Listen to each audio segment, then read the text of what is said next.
नमस्कार दोस्तों, कैसे हैं आप लोग। उम्मीद करता हूँ खुश होंगे, मज़े में होंगे। जैसा कि आप लोग जानते हैं, मैं इस चैनल पर लेकर आता हूँ नए नए ऑडियो बुक्स जो होते हैं कॉमिक्स से, नॉवल से और स्टोरीज से। अगर आपको ऐसे कंटेंट पसंद है तो प्लीज़ मेरे वीडियोज़ को लाइक करें और चैनल को सब्सक्राइब करें, क्योंकि मैं ऐसे कंटेंट लाता रहता हूँ। तो चलिए दोस्तों, इसी नोट पर आज की वीडियो शुरू करते हैं। आज की वीडियो में मैं आपको सुनाने वाला हूँ खून के आंसू नॉवल का पार्ट 10। इसके बाकी के 9 पार्ट्स आप ऑलरेडी सुन चुके होंगे, और अगर आपने नहीं सुने तो उनके लिंक्स आपको ऊपर आई बटन से मिल जाएंगे। तो चलिए दोस्तों, ज़्यादा देरी ना करते हुए शुरू करते हैं खून के आंसू नॉवल का पार्ट 10। वो उठा और शहर की तरफ बढ़ा। अबे ओए, विमल को लगा कि कोई उसे ही पुकार रहा था। उसने घूमकर पीछे देखा। अभी वो जहाँ से उठा था वहाँ व्हील चेयर के पास एक टिकट एग्जामिनर खड़ा था। साले, वो बोला, व्हील चेयर कहाँ छोड़े जा रहा है? कोई ले गया इसे तो इसकी कीमत तेरा बाप भरेगा। हड़बड़ाहट में विमल के मुंह से बोलना फूटा। इसे जहाँ से लाया है वहाँ छोड़ कर आ। अच्छा बाप। तब उसे याद आया कि व्हील चेयर कुलियों को बीमार या अपाहिज मुसाफिरों को ढोने के लिए अपना टोकन नंबर लिखवाकर असिस्टेंट स्टेशन मास्टर के ऑफिस से मिलती थी। जो व्हील चेयर उसे प्रत्यक्ष उसे एएसएम के पास वापस करके आनी चाहिए थी, वो उसे वहीं छोड़े जा रहा था। व्हील चेयर की अब उसे ज़रूरत जो नहीं रही थी, उससे उसका मतलब हल जो हो गया था। उसने व्हील चेयर संभाल ली और उसे बाहर को धकेलने लगा। कंपनी के जो आदमी स्टेशन पर पुलिस वालों के करीब मौजूद थे वे उस्ताद और दामू थे। उस्ताद, एकाएक दामू बोला। क्या है? उस्ताद वहां पहुंचे मुसाफिरों पर से निगाह हटाए बिना बोला। व्हील चेयर धकेलता अभी जो कूली भीतर से निकलकर उधर का पार्किंग की तरफ गया है उसे देखा। बाप, वो कार पार्किंग की तरफ क्यों गया?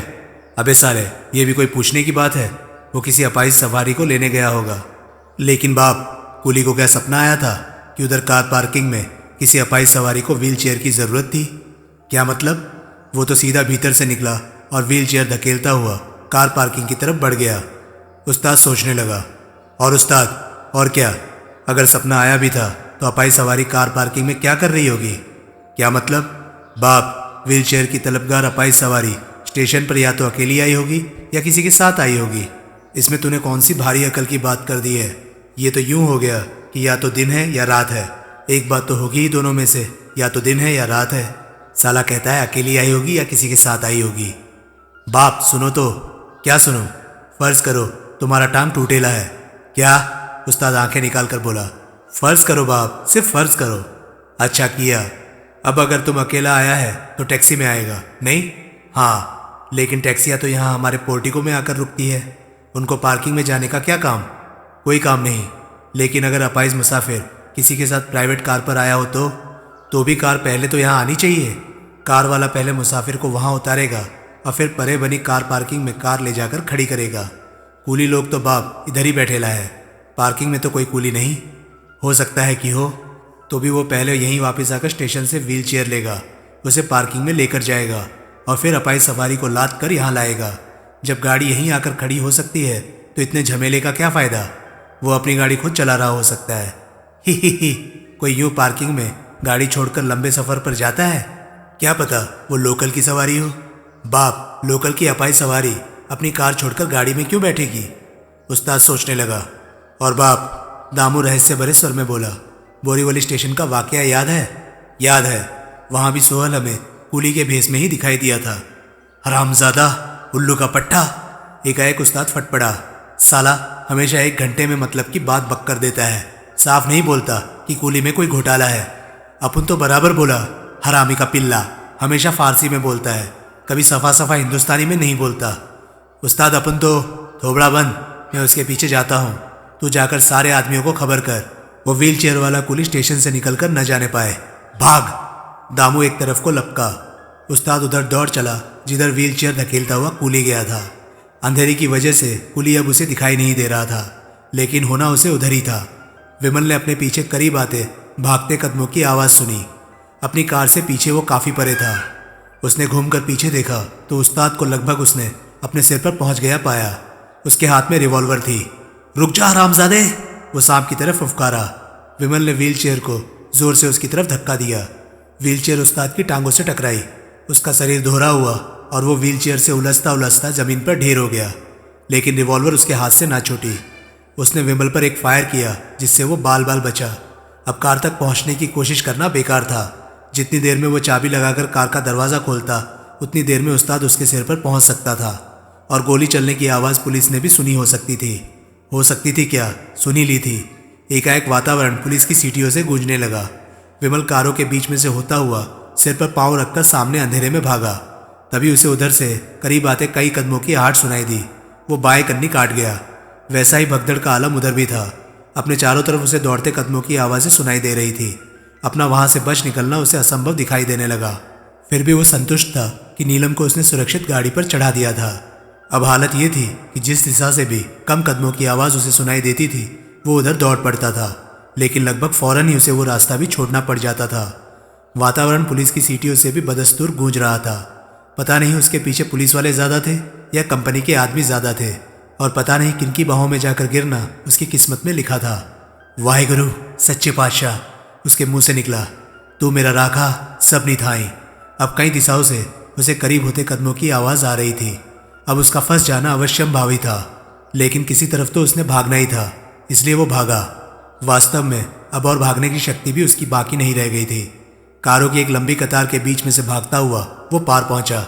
वहां अपेक्षाकृत अंधेरा था। भागते कदमों की और पुलिस की सीटियों की आवाज़ें उसे बदस्तूर सुनाई दे रही थी। कारों की कतार के पार से वो अभी निकला ही था कि एकाएक किसी का रोड़ी कूटने वाले इंजन की ठोकर जैसा घूंसा उसकी छाती से टकराया। वो पीछे को उल्टा और एक कार के बोनट पर जाकर गिरा। उसकी टांगें उसे पानी पानी हो गई लगने लगी। वो बोनट पर से फिसला और नीचे पहिए के पास जमीन पर ढेर हो गया। दो भारी बूट उसे अपनी नाक से मुश्किल से 2 फुट दूर दिखाई दिए। बड़ी मेहनत से उसने सिर उठाया तो एक रिवॉल्वर उसने अपनी तरफ तनी पाई। उसकी निगाह और ऊंची उठी तो पीक कैपधारी एक युवा पुलिस अधिकारी से मिली। पुलिसिया अपलक उसे देख रहा था। विमल ने गहरी सांस ली। खेल खत्म। सोहल, वो बड़े कर्कश स्वर में बोला। रिवॉल्वर पर उसकी उंगलियां कस गई। विमल ने सहमति में सिर हिलाया। उसने उठने का उपक्रम किया तो पुलिसिया सांप की तरफ फुफकारा। खबरदार। मैं उठने लगा था, विमल बोला। खबरदार। विमल ने अपना शरीर ढीला छोड़ दिया। कोई हरकत ना हो। कोई हरकत हो भी तो क्या है, विमल बोला। मैं जिंदा या मुर्दा दोनों तरीके से तुम्हारे लिए 1.25 लाख रुपए का हूँ। तभी कारों की कतार के पार उस दिशा में जिधर से विमल भागकर आया था एक जीप आकर रुकी। सब इंस्पेक्टर दामोदर राव, कोई उच्च स्वर में बोला। सर, विमल के सामने उसकी तरफ रिवॉल्वर ताने खड़े पुलिसिया ने उत्तर दिया। वो आदमी इधर तो नहीं आया? No sir. कमाल है, कहाँ चला गया वो? दौड़ा तो वो इधर ही था। इधर कोई नहीं आया साहब। वो अपलक विमल की तरफ देखता हुआ बोला। इधर आएगा तो जिंदा बचकर जाएगा कैसे? ठीक है, मुस्तैद रहना। वो इधर आ सकता है। इधर आएगा तो शर्तिया पकड़ा जाएगा। किधर भी जाएगा तो पकड़ा जाएगा। सारा इलाका हमने घेरा हुआ है, फिर बचकर कहाँ जाएगा? जीप स्टार्ट होने की आवाज़ आई। पीछे सन्नाटा छा गया। विमल स्तब्ध जमीन पर पड़ा रहा। सब इंस्पेक्टर अभी भी अपलक उसे देख रहा था। फिर सब इंस्पेक्टर धीरे से बोला। उन लोगों की जात से नफरत करता हूँ जो अपने आप को कायदे कानून और सरकार से ऊंचा समझते हैं। मैं बड़े अरमान से पुलिस की नौकरी में भर्ती हुआ था और समझता था कि अकेला ही शहर से क्या मुल्क से अपराध और अपराधियों का समूल नाश कर दूंगा। कैसा बेवकूफ़ था मैं। कायदे कानून की जद में रहकर कहीं अपराधियों का नाश होता है? पुलिस में भर्ती होने के बाद तो मुझे मालूम हुआ है कि हमारे सारे कायदे कानून तो अपराधियों के हक में है और उन्हीं की हिफाजत के लिए गढ़े हुए मालूम होते हैं। चला था सब इंस्पेक्टर दामोदर राव अपराध और अपराधियों का समूल नाश करने, जबकि हकीकत यह है कि वो एक मामूली जेब कतरे को सजा नहीं दिला सकता। मेरा जी चाहता है मैं अपनी इसी सर्विस रिवॉल्वर से एक एक दादा को, एक एक मवाली को शूट कर दूं, लेकिन मैं ऐसा नहीं कर सकता। ऐसा करने का मुझे अधिकार नहीं। ऊपर से मुझे उन मवालियों के पास तक फटकने की सुविधा प्राप्त नहीं। कैसे हो? वो तो पुलिस कमिश्नर से बगलगीर होकर मिलते हैं, चीफ मिनिस्टर के साथ बैठकर चाय पीते हैं। बखिया को मार सकोगे? उसका सवाल इतना अप्रत्याशित और अप्रासंगिक था कि विमल हड़बड़ा गया। फिर उसने हड़बड़ाहट में ही सहमति में सिर हिलाया। गुड। वैसे तो तुम खुद भी गोली मार देने के काबिल आदमी हो, लेकिन आजकल समाज के लिए एक भला काम कर रहे हो। जो मेरी हसरत थी ये नामुराद वर्दी मुझे करने की इजाज़त देती। बखिया को मार सको तो समझ लेना तुम्हारी आज की जान बख्शी तुम्हारा एडवांस इनाम था। विमल को अपने कानों पर विश्वास न हुआ। उकड़ो उकड़ो सामने की तरफ भाग जाओ, सब इंस्पेक्टर बोला। थोड़ा आगे एक दीवार है, उसको फांदते ही तुम पुलिस के घेरे से बाहर होगे। शुक्रिया, शुक्रिया सब इंस्पेक्टर साहब। Shut up. विमल खामोश हो गया। मूव। विमल संभला और नीचे को सिर झुकाकर सामने को भागा। सब इंस्पेक्टर ने खुद उसे छोड़ा था, लेकिन फिर भी हर क्षण उसे यही लगता रहा कि कोई गोली उसकी पीठ से आकर टकराई की टकराई। वो अभी दीवार से परे ही था कि एकाएक कोई चिल्लाया, कौन है? उत्तर में विमल पूरी शक्ति से दीवार की तरफ भागा। रुक जाओ, कोई चिल्लाया, वरना गोली मार देंगे। साथ ही एक फायर हुआ।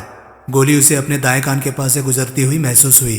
पकड़ो पकड़ो! फिर भागते कदमों की आवाजें, फिर सीटियों का शोर।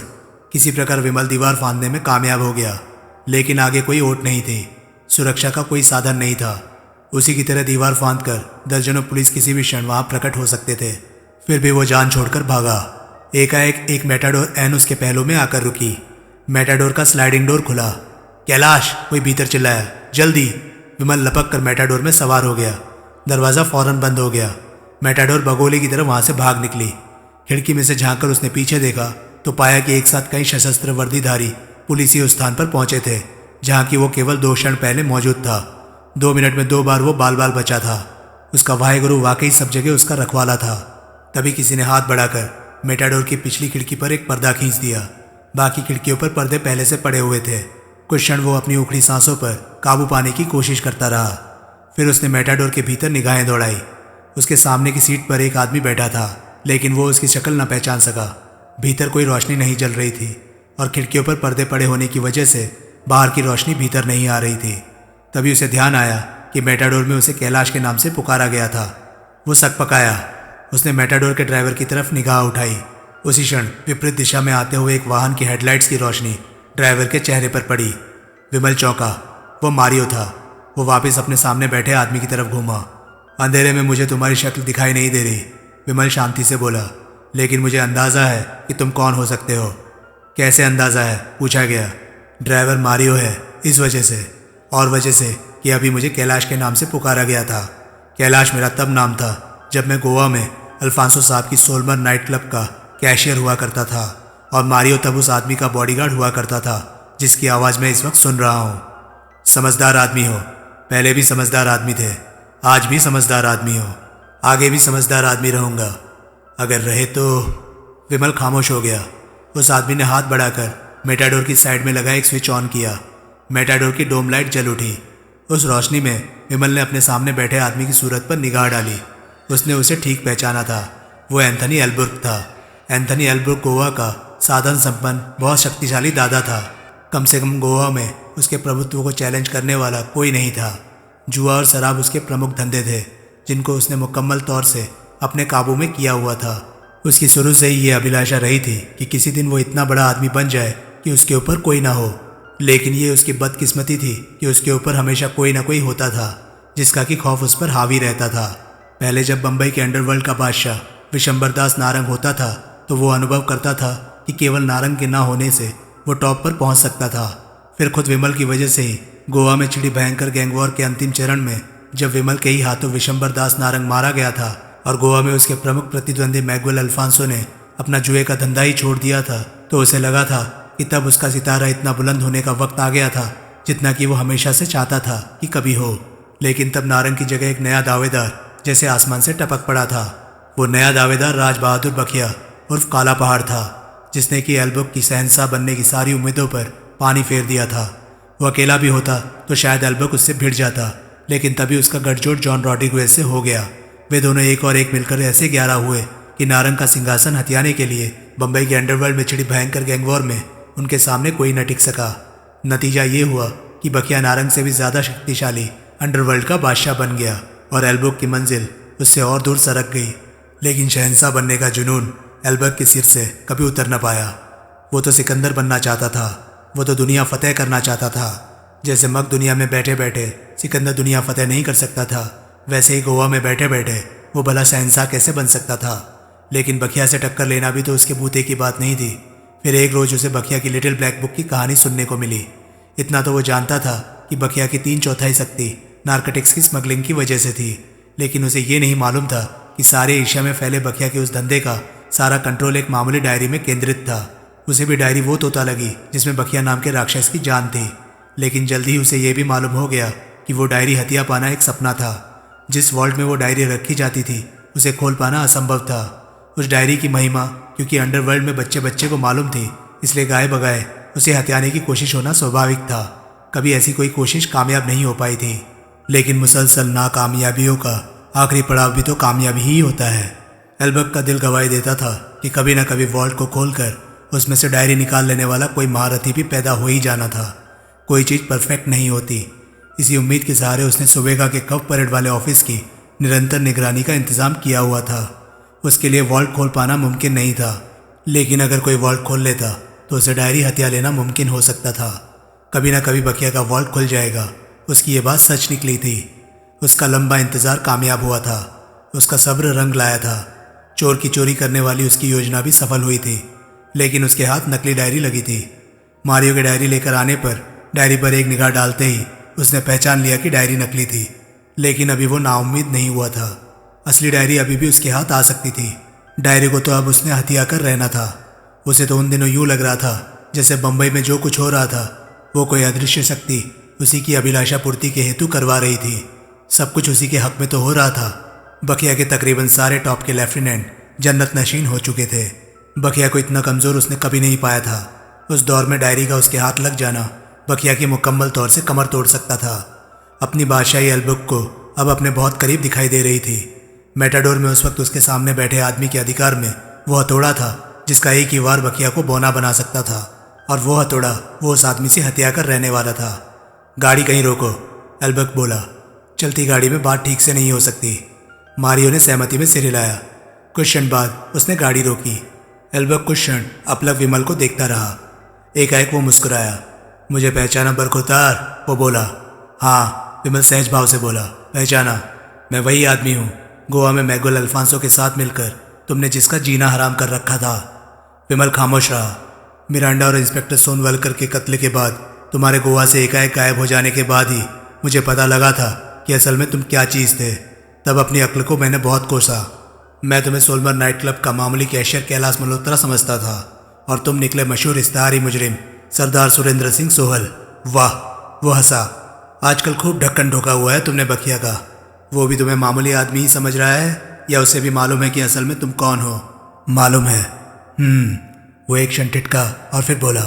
अब स्टेशन पर तो तुम फंस ही गए थे। बकिया के आदमियों के हाथ ना पड़ते तो पुलिस के हाथ पड़ जाते। अच्छे मौके पर दिखाई दिए तुम हमें। देख लो कैसे मक्खन में से बाल की तरह से निकाल कर लाए हैं हम तुम्हें वहाँ से। शुक्रिया, विमल शुष्क स्वर में बोला। अभी जुबानी शुक्रिया कबूल फरमाइए, बाद में घर जाकर चिट्ठी भी लिख दूंगा। एल्बर्ट हंसा। तभी स्लाइडिंग डोर खुला और मारियो भीतर आकर विमल की बगल में बैठ गया। दरवाज़ा उसने दोबारा बंद कर लिया। अल्फांसो साहब कैसे हैं? विमल ने उत्सुक भाव से पूछा। ठीक है, एल्बर्ट बोला। ठाठ कर रहे हैं। आपसे टकराव नहीं होता उनका? अब नहीं होता। अब वे मेरे धंधे में जो नहीं रहे। जब से उन्होंने कैसीनो के धंधे से किनारा किया है तब से वे सुखी हैं, और मैं भी सुखी हूँ। कैसा करिश्मा है। अल्फांसो साहब सुधरे भी तो किसकी सोहबत में आकर? एक खूनी, एक डकैत, एक इश्तेहारी मुजरिम की सोहबत में आकर। उनसे क्या छुपा नहीं होगा कि जिस आदमी ने सारी बंबई को ढक्कन ठोका हुआ है वो उनकी नाइट क्लब का भूतपूर्व कैशियर कैलाश मल्होत्रा है। अल्बर्टो कैसा है? वो भी ठीक है। बहुत याद आते हैं तुम्हें अपने पुराने यार दोस्त। यार दोस्त ही नहीं, कदरदान, मेहरबान। आजकल तुम किस नाम से जाने जाते हो? कैलाश के ही नाम से, या आप मुझे विमल कहकर पुकार सकते हैं। विमल? तो मतलब की बात पर आए विमल। मतलब की बात कौन सी हुई? लिटिल ब्लैक बुक की बात। आई सी। कहाँ है डायरी? डायरी? विमल ने बगल में बैठे मारियो की तरफ संकेत किया। इसके पास है। वो डायरी नकली है। असली डायरी कहाँ है? विमल हंसा। हंस क्यों रहे हो? एल्बर्ट सकपकाया। बड़े आशावादी आदमी हैं आप, विमल बोला, जो समझते हैं कि आप पूछेंगे डायरी कहाँ है और मैं बता दूंगा कि डायरी कहाँ है। तो कैसे बताओगे? कैसे भी नहीं। एल्बर्ट खामोश हो गया। बॉस, मारियो बोला, इसे ये भी पूछिए कि जिमी और बाबू कहाँ गायब हो गए हैं। हाँ, विमल बोला, इस सवाल का जवाब तो मैं तुम्हारे बॉस के पूछे बिना भी दे सकता हूँ। कहाँ गए वो दोनों? विमल ने मेटाडोर की छत की तरफ उंगली उठा दी। मर गए? मारियो ने पूछा। हाँ, तुम लोगों ने मार डाला उन्हें? और क्या करते? वे डायरी जबरन हथियाने के फिराक में थे और ये समझने के लिए तैयार नहीं थे कि यह ज़बरदस्ती होने वाला काम नहीं था। बरखुरदार, एल्बर्ट बोला, इतना तो कबूल करता हूँ कि डायरी तुमसे ज़बरदस्ती नहीं हथियाई जा सकती। क्यों ज़बरदस्ती नहीं हथियाई जा सकती ये मुझे नहीं मालूम, लेकिन ये हकीकत है। अगर ऐसा मुमकिन होता तो बकिया कब का डायरी वापस हासिल कर चुका होता। अगर ऐसा मुमकिन होता तो कंपनी का मौजूदा सिपाही सालार मैक्सवेल परेरा तुमसे मिलने बम्बई से बाहर आगरा रोड पर ना गया होता, और फिर हर किसी की जानकारी में होटल सी व्यू में तुम यूं सरेआम आते जाते हो जैसे तुम कंपनी के दुश्मन नहीं बखिया के दामाद हो। नहीं दोस्त, डायरी जबरन नहीं हथियाई जा सकती तुमसे, इसलिए मैं ऐसी कोई कोशिश नहीं करूँगा। पहले से काफ़ी समझदार हो गए हैं आप, विमल प्रशंसात्मक स्वर में बोला। ऐसी समझदारी गोवा की गैंगवॉर के दौरान तो आप में नहीं दिखाई दिया करती थी। आज तुम आगरा रोड पर परेरा को डायरी सौंपने वाले थे? हाँ, लेकिन नकली नहीं। तो फिर नकली डायरी कहाँ से टपकी? वहाँ से टपकी जहाँ से असली टपकनी थी। नकली डायरी मैंने अपने पास सिर्फ ये तसल्ली करने के लिए रखी हुई थी कि परेरा मुझे धोखा देने का तो इरादा नहीं रखता था। उसका ऐसा कोई इरादा था नहीं था, और मैं उसे असली डायरी देने ही वाला था कि आंधी तूफान की तरह ये, उसने मारियो की तरफ इशारा किया, वहाँ पहुँच गया था और नकली डायरी झपट कर वहाँ से कूच कर गया था। ओह, यानी कि हमने ज़रा सब्र किया होता तो असली डायरी हाथ में आती। हाँ, अब असली डायरी कहाँ है? एल्बुक साहब, हाँ, आपके कोट का कपड़ा बहुत शानदार है, इम्पोर्टेड है। साला मस्करी मार रहा है, मारियो भड़क कर बोला। बॉस, मेरी समझ में नहीं आता कि क्यों इसे जबरन नहीं कुबुलवाया जा सकता कि असली डायरी कहाँ है, ये हमारे कब्जे में है तो। मारियो, विमल बड़े प्यार से बोला, मेरे बच्चे, ये बड़े लोगों की बातें हैं, तेरी समझ में नहीं आ सकती। मैं 10 मिनट में तेरे से कबुलवा सकता हूँ कि असली डायरी कहाँ है। मुझे क्या समझाता है? ये बात अपने बाप को समझा और पूछ इससे कि ये तुझे 10 मिनट का वक्त क्यों नहीं देता। अबे साले, मैं तेरी। मारियो, एल्बुक तीखे स्वर में बोला। मारियो ने उसकी तरफ देखा। एल्बुक ने गोवानी में उसे कुछ कहा। मारियो तुरंत शांत हो गया। कैलाश, एल्बुक बोला, आई मीन विमल, हाँ, इधर मेरी तरफ देखो, बोलो, परेरा को डायरी तुम किस चीज़ के बदले में सौंपने वाले थे? विमल खामोश रहा। फोकट में तो तुम डायरी उससे सौंपने वाले होगे नहीं। तुमने ऐसा करना होता तो तुम उसे होटल सी व्यू में ही फेंक कर आ सकते थे। परेरा से जैसे तुमने आगरा रोड पर मुलाकात फिक्स की थी, उसी से लगता है कि डायरी के बदले में तुम्हें परेरा से कुछ हासिल होने वाला था। क्या हासिल होने वाला था बरखुदा? विमल सोचने लगा। एल्बुक की बातों से साफ जाहिर हो रहा था कि उन्हें परेरा की कार में नीलम की मौजूदगी की खबर नहीं थी। ज़रूर उन्हें नीलम के अस्तित्व की भी खबर नहीं थी। खबर अखबार में छपी होने की वजह से अगर उन्हें नीलम के अस्तित्व की खबर थी तो उसकी अहमियत की खबर नहीं थी। होती तो उन्हें यह भी सोचना सूझता कि विमल रेलवे स्टेशन पर क्यों आया था। 20 लाख रुपया, प्रत्यक्ष वो बोला। डायरी के बदले में तुम्हें परेरा से 20 लाख रुपया हासिल होने वाला था? हाँ, तुम डायरी को पैसा हासिल करने का जरिया बनाना चाहते हो। और क्या, मैंने उसे शहद लगाकर चाटना है? Good, I like it. क्या लाइक किया आपने? तुम्हारा बिजनेसमैन वाला रवैया। आदमी को ऐसा ही प्रैक्टिकल होना चाहिए।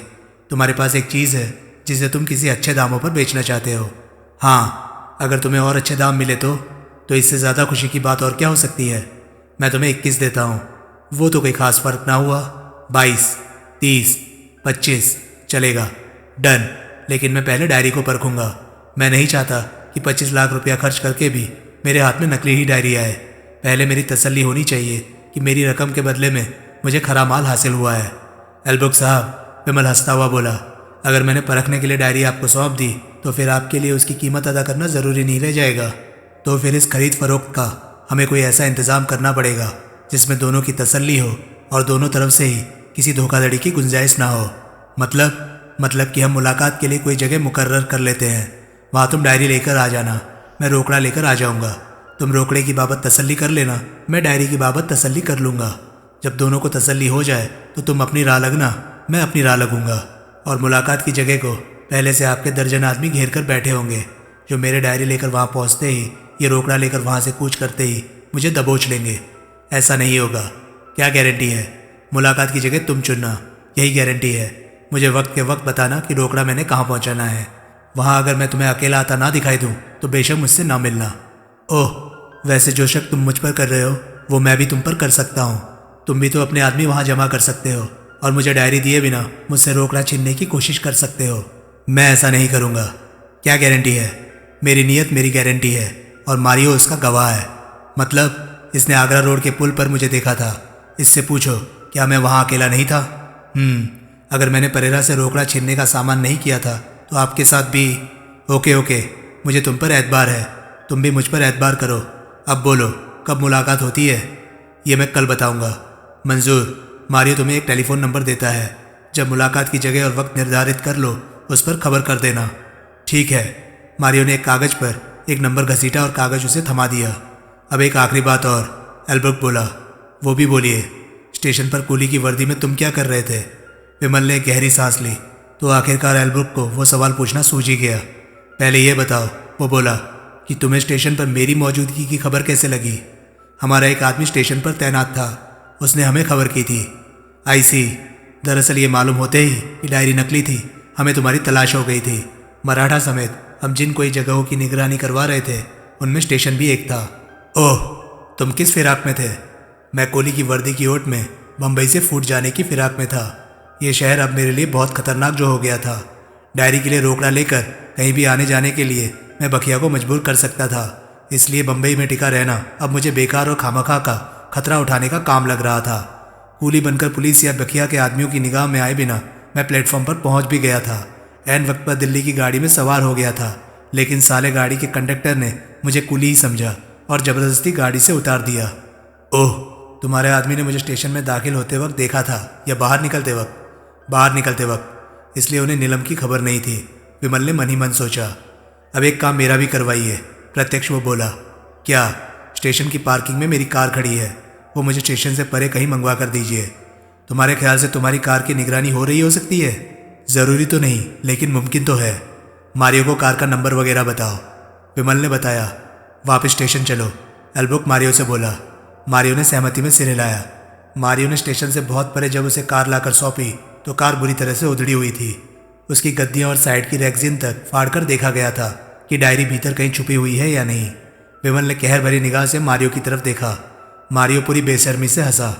25 लाख रुपए में, वो बोला। 25,000 बार कार की मरम्मत हो सकती है और ऐसी 25 कारें खरीदी जा सकती हैं। विमल की जान में जान आई। मारियो द्वारा अभी भी 25 लाख रुपए का हवाला दिया जाना साबित करता था कि डायरी उसके हाथ नहीं लगी थी। फिर भी उनसे जुदा होने के बाद पहला सुरक्षित मौका हाथ में आते ही उसने तसल्ली कर ली कि डायरी मारियो के हाथ में नहीं लगी थी। डायरी बैटरी के नीचे सुरक्षित मौजूद थी। बॉस, मारियो बोला, आप सोहल पर दबाव डालने के हक में क्यों नहीं? दबाव नहीं चल सकता, एल्बुक बोला। क्यों नहीं चल सकता? वजह मुझे नहीं मालूम, लेकिन दबाव नहीं चल सकता। चल सकता होता तो बखिया से बेहतर ऐसे कामों को कौन अंजाम दे सकता है।